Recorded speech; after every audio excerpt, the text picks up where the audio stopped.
Hi friends, ಎಲ್ರಿಗೂ ನಮಸ್ಕಾರ. ಬನ್ನಿ, ಒಂದು ಕರ್ನಾಟಕ ರಾಜ್ಯ ಪತ್ರ ಅಧಿಕೃತವಾಗಿ ಪ್ರಕಟಿಸಲಾದದ್ದು ಅಂತ ಹೇಳಿ ಒಂದು ಕರ್ನಾಟಕ ಸರ್ಕಾರದಿಂದ ಒಂದು ಅಧಿಸೂಚನೆ ಬಂದಿದೆ. ಅದೇನು ಅಧಿಸೂಚನೆ ಅಂತ ನಾವು ನೋಡ್ಕೊಂಬರೋದಾದರೆ 18/6/26ಕ್ಕೆ ಅಂದರೆ ನಿನ್ನೆ ಬಂದಿರುವಂಥದ್ದು. ಇಲ್ಲಿ ಒಂದು ಅಧಿಸೂಚನೆ ಇದೆ. ಇದೇನಪ್ಪ ಅಂತ ಹೇಳಿದ್ರೆ, PUC-ನಲ್ಲಿರ್ತಕ್ಕಂತಹ ಉಪನ್ಯಾಸಕರು ಕೂಡ 9 ಮತ್ತು 10ನೇ ತರಗತಿಗೆ ಓದ್ತಕ್ಕಂತಹ ಮಕ್ಕಳಿಗೆ 9 ಮತ್ತು 10ನೇ ತರಗತಿ ಓದ್ತಕ್ಕಂಥ ಮಕ್ಕಳಿಗೆ ಬೋಧನೆ ಮಾಡಬೇಕು ಅನ್ನೋಂಥ ವಿಚಾರವಾಗಿ ಈ ಒಂದು ಅಧಿಸೂಚನೆ ಬಂದಿರುವಂಥದ್ದು. ಅದೇನಿದೆ ಸ್ವಲ್ಪ ನೀಟಾಗಿ ನೋಡ್ಕೊಂಬರೋಣ. ಕರ್ನಾಟಕ ಸರ್ಕಾರ ಸಾಮಾನ್ಯ ಸೇವೆಗಳು ಪದವಿ ಪೂರ್ವ ಶಿಕ್ಷಣ ನೇಮಕಾತಿ ನಿಯಮಗಳು 2013 ಈ ಮುಂದಿನಂತೆ ತಿದ್ದುಪಡಿ ಮಾಡಲು ಕರ್ನಾಟಕ ಸರ್ಕಾರಿ ಸೇವಾ ನಿಯಮಾವಳಿಗಳು ಅಧಿನಿಯಮ 1978, ಕರ್ನಾಟಕ ಅಧಿನಿಯಮ 14ರ ಕಾಲಂ 3ರ ಉಪಕಾಲಂ 1ರೊಂದಿಗೆ ಓದಿಕೊಂಡ ಕಾಲಂ 8ರಂತೆ ಪ್ರದತ್ತವಾದ ಅಧಿಕಾರದನ್ವಯ ಕರ್ನಾಟಕ ಸರ್ಕಾರವು ಉದ್ದೇಶಿಸಿದ್ದು, ಅದರಿಂದ ಬಾಧಿತರಾಗಲು ಸಂಭವವಿರುವ ಎಲ್ಲ ವ್ಯಕ್ತಿಗಳ ಮಾಹಿತಿಗಾಗಿ ಸದರಿ ಅಧಿನಿಯಮದ ಕಲಂ 3ರ ಉಪ ಕಲಂ 2ರ ಖಂಡ ಎರಲ್ಲಿ ಅಗತ್ಯಪಡಿಸಿರುವಂತೆ ಈ ಮೂಲಕ ಪ್ರಕಟಿಸಿದೆ.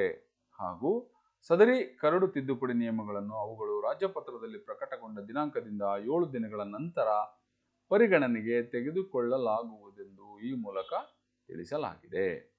ಸದರಿ ಕರಡು ತಿದ್ದುಪಡಿ ನಿಯಮಗಳ ಕುರಿತಂತೆ ಯಾವುದೇ ವ್ಯಕ್ತಿಯಿಂದ ನಿಗದಿತ ಅವಧಿಯೊಳಗೆ ಸ್ವೀಕೃತವಾಗುವ ಯಾವುದೇ ಆಕ್ಷೇಪಣೆ ಅಥವಾ ಸಲಹೆಗಳನ್ನು ರಾಜ್ಯ ಸರ್ಕಾರವು ಪರಿಗಣಿಸುವುದು.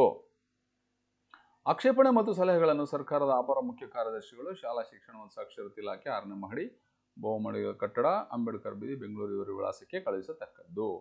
ಕರಡು ನಿಯಮಗಳು ಏನಪ್ಪ? ಈ ನಿಯಮಗಳನ್ನು ಕರ್ನಾಟಕ ಸಾಮಾನ್ಯ ಸೇವೆ ನಿಯಮಗಳು, ಪದವಿ ಪೂರ್ವ ಶಿಕ್ಷಣ ನೇಮಕಾತಿ ತಿದ್ದುಪಡಿ ನಿಯಮಗಳು ಎಂದು ಕರೆಯತಕ್ಕದ್ದು. ಈ ನಿಯಮಗಳು ಕರ್ನಾಟಕ ರಾಜ್ಯ ಪತ್ರದಲ್ಲಿ ಅಂತಿಮವಾಗಿ ಪ್ರಕಟಗೊಂಡ ದಿನಾಂಕದಿಂದ ಜಾರಿಯಾಗತಕ್ಕದ್ದು.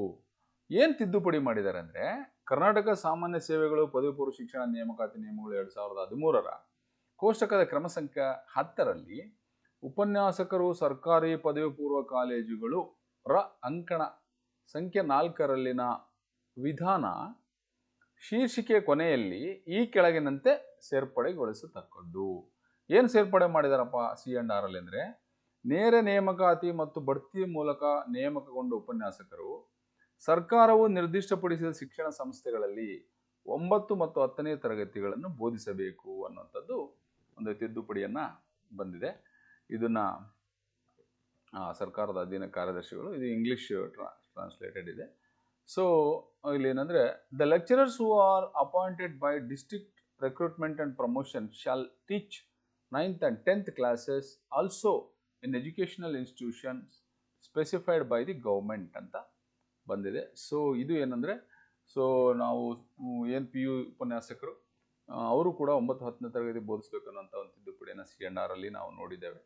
ಇದ್ರ ಬಗ್ಗೆ ಮುಂದಿನದು ಏನಿದೆ ಅದು ನಿಮ್ಮ ವಿವೇಚನೆಗೆ ಬಿಟ್ಟಂಥದ್ದು. ಸೊ ಇರೋ ಒಂದು ವಿಷಯವನ್ನ, ಯಾಕಂದ್ರೆ ಇದು ತುಂಬ ಹೆಲ್ಪ್ ಆಗ್ಬೋದು ಅಂತ ಅನಿಸುತ್ತೆ ನನಗೆ. ಯಾಕಂದ್ರೆ ಈಗ ಆಲ್ರೆಡಿ ಏನು ನಮಗೆ 9, 10ರಲ್ಲಿ ಮಕ್ಕಳಿದ್ದಾರೆ, ಅವ್ರಿಗೂ ಕೂಡ PUC ಏನು ನಮ್ಮ RMSA ಈಗ ಆಲ್ರೆಡಿ ಬೇರೆ ಬೇರೆ ರಾಜ್ಯದಲ್ಲಿದೆ. 9, 10, 11, 12 RMSA ಏನಿದೆ, RMSA ಅದು ಒಂದೇ ಇದರಲ್ಲಿದೆ, ಬೇರೆ ಬೇರೆ ರಾಜ್ಯಗಳಲ್ಲಿದೆ. ಮೋಸ್ಟ್ಲಿ ಸರ್ಕಾರ ಯಾವ ನಿಟ್ಟಿನಲ್ಲಿ ಇದನ್ನು ಚಿಂತನೆ ಮಾಡಿದೆ ನಮಗೆ ಗೊತ್ತಿಲ್ಲ. ಸೊ ಈ ಒಂದು ಮಾಹಿತಿಯನ್ನು ನಿಮ್ಮೆಲ್ಲರಿಗೂ ಒಂದು ಅನುಕೂಲ ಆಗುತ್ತೆ ಅನ್ನೋಂಥ ದೃಷ್ಟಿಯಿಂದ ನಾನು ಶೇರ್ ಮಾಡಿದ್ದೀನಿ. Right, thank you.